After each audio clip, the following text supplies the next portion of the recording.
God bless you, loved ones. Welcome to the Word with Chester. Today we'll begin study in the 4th chapter of the book of Leviticus. I am so glad that you log on to watch this ministry. It's a blessing to me to know that you do.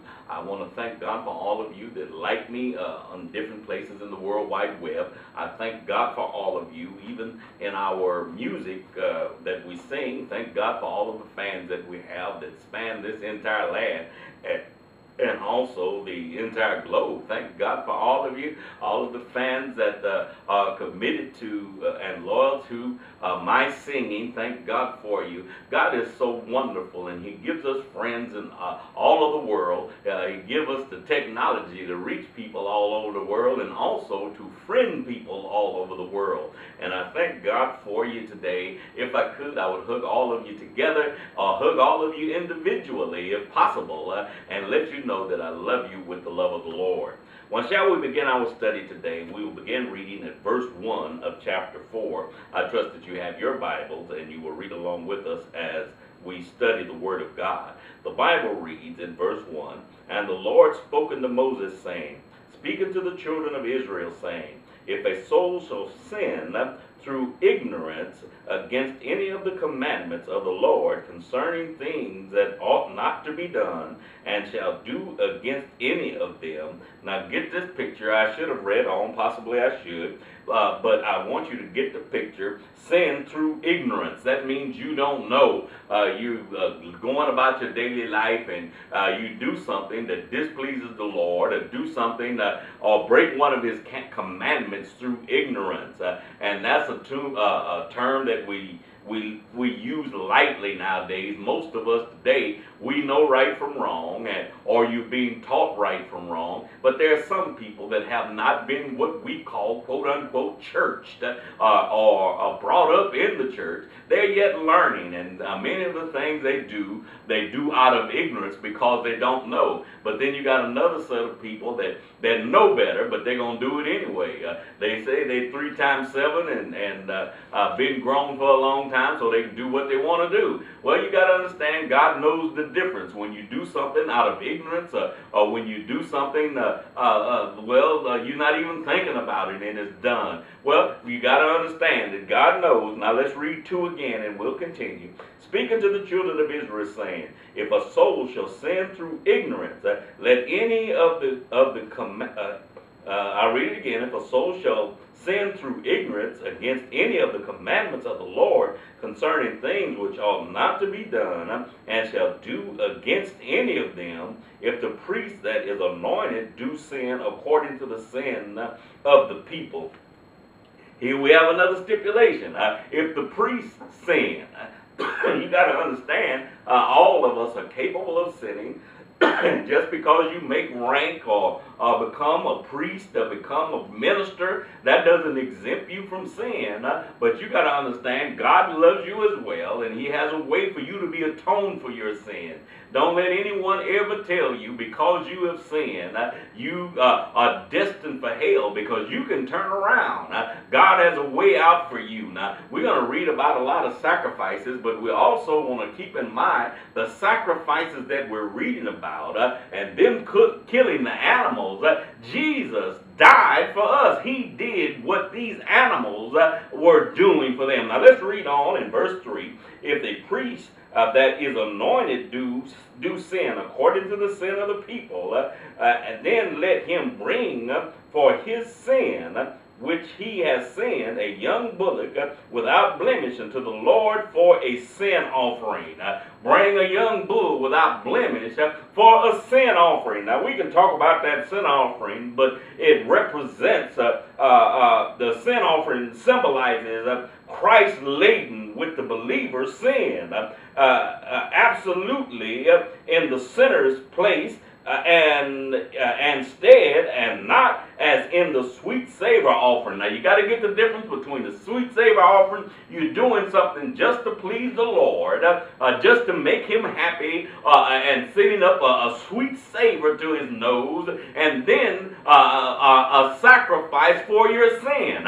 This blood was shed. Let me use the type of Christ, what Christ actually did. God initiated it here, but you have to understand when Christ came, he did this for us once and for all, and it didn't have to be done forever and ever, every time someone calls the sin, or for every year for the sins of the people. Now let's read on in verse 4. And he shall bring the bullock unto the door of the tabernacle of the congregation before the Lord, and shall lay his hand upon the bullock's head, and kill the bullock before the Lord. And the priest that is anointed shall take of the bullock's blood, and bring it to the tabernacle of the congregation.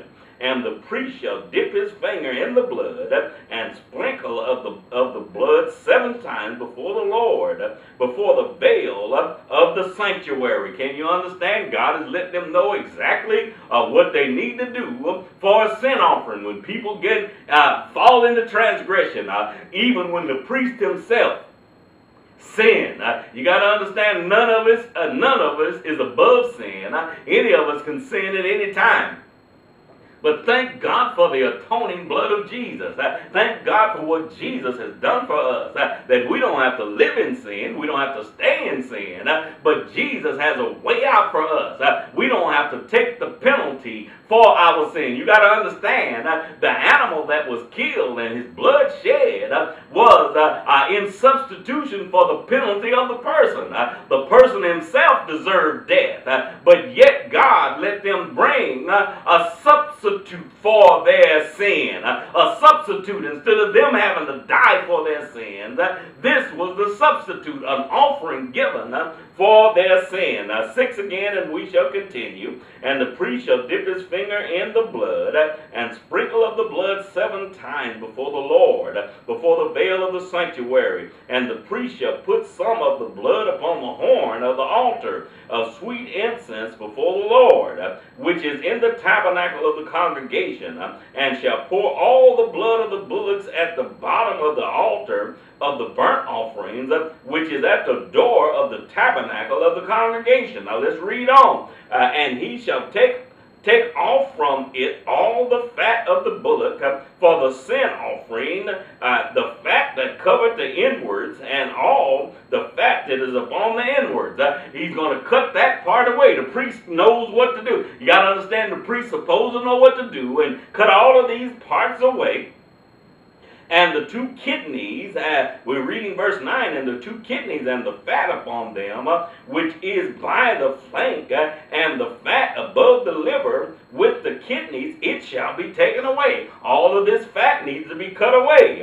Verse 10, and it was taken off from the bullock of the sacrifice of the peace offering, and the priest shall burn them upon the altar of the burnt offerings. Well, whether you know it or not, the priest had a full day's work. He had a lot of cutting to do, and taking away of the fat, and preparing and sprinkling the blood, and all of these type of things was in his job description that he had to do when people brought the offering for their sin. Now let's read in verse 11. And the skin of the bullock and all its flesh, with the head, and with the legs, and with the inwards, and the dung. That means everything. You don't clean him out. Bring it all, and the dung. Verse 12, even the whole bullock shall be carried forth outside the camp into the clean place where the ashes are poured out, and burn it on the wood with the fire. Where the ashes are poured out shall he burn it. This place designated for this purpose. You take this animal out there, and you burn him out in that section, that specific place designed for this.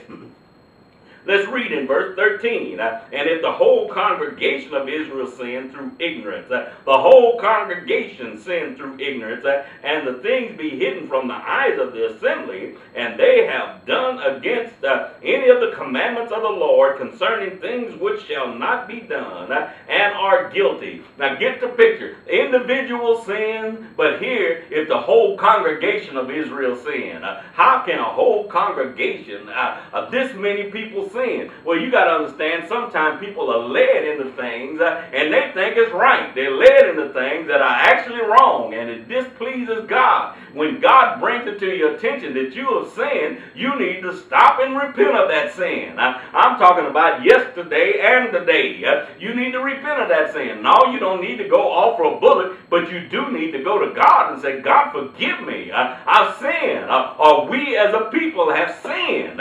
When you go to God, He's faithful and just to forgive your sins. You got to understand, Jesus died for all of our sins. But when you're going to continue in the mode and say, try to make everything sound all right or everything be all right, even if it's not all right, don't you know you'll be judged? The Bible said the wicked shall be turned into hell, and all nations that forget God. When you forget God, you're putting yourself in jeopardy. But if you as a nation, or you as a people, or a group of people, or family, find yourself drifted into sin, it's just time to turn around. It's time to repent of your sins and ask God to forgive you. And He is faithful and just to forgive you your sins. Well, let's read on in verse 14. When the sin which they have sinned against it is known, then the congregation shall offer a young bullock for the sin, and bring it before the tabernacle of the congregation.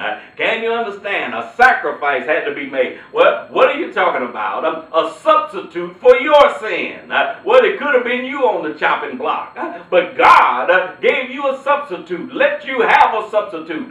Bring the blood. Blood had to be shed for sin, and you got to ask God exactly why, but blood had to be shed for sin.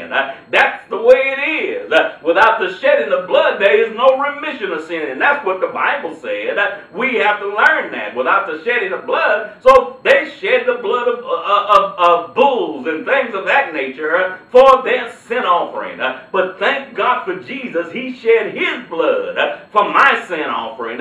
He took my place. I was the one worthy of death. But Jesus died so I didn't have to. Jesus shed His blood for me. Thank God for what Jesus did for us, you and me. You got to understand, all of us have sinned and come short of the glory of God. All of us needed a Savior, and that's why Jesus came. He came to shed His blood and sacrifice Himself for your sins and mine. I'll read 14 again and then continue. And when the sin which they have sinned against it is known, then the congregation shall offer a young bullock for the sin, and bring it before the tabernacle of the congregation. Verse 15, and the elders of the congregation shall lay their hands upon the head of the bullock before the Lord, and the bullock shall be killed before the Lord, and the priest that is anointed shall bring of the bullock's blood to the tabernacle of the congregation, and the priest shall dip his finger in some of the blood, and sprinkle it 7 times before the Lord, even before the veil. Well, we thank God. Well, this is somewhat of a long chapter, so I better cut it in half. I better stop here for the day. But you have to understand, they were given specific orders what to do, where to sprinkle the blood. The priest knew how to do it, how to cut the fat away, where to take it, and where to burn the sacrifice. God was letting them know, but it was all done because of sin. This is a sin offering, and you got to understand, that's what Jesus is to you.